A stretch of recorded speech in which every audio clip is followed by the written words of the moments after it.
Баршаңызға қайырлы күн достар.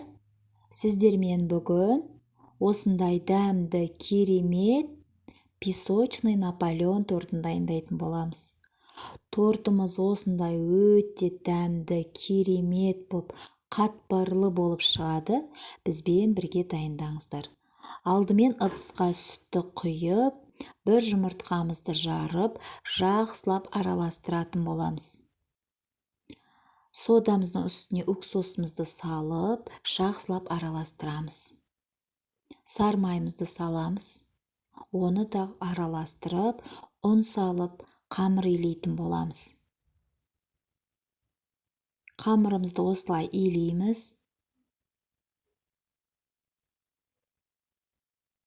Илеген қамырымызды салафанға салып, жарты сағатқа холодильникке қоятын боламыз.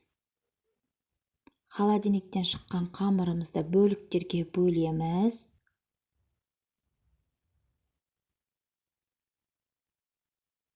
Осылай дөңгелектеп алып,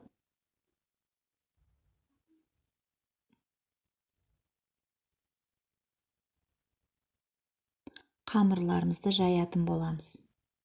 Қамырларымызды жайып, духовкаға 200 градусқа 5-7 минуттың аралығында пісіретін боламыз.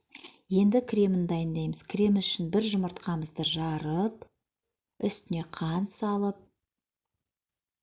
сүтімізді құйып, аздап ұнымызды салып, жақсылап араластырамыз.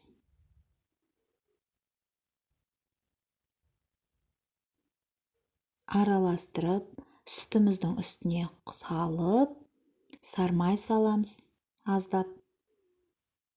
Жақсылап көпіргенше араластырып, қайнататын боламыз. Біздің осылай корждарымыз пісті. Енді тортымызды жинайтын боламыз.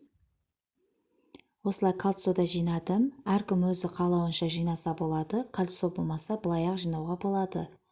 Осылай үстіне кремдерімізді жағып шығамыз.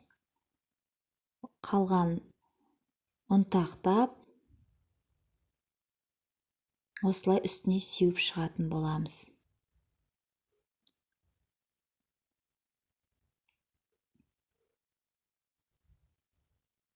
Мен осылай құлпынаймен әсемдеп қойдым.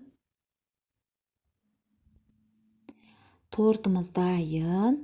Кальцосын шештім осылай. Өте дәмді, керемет болып шығады. Сіздер де жасап көріңіздер.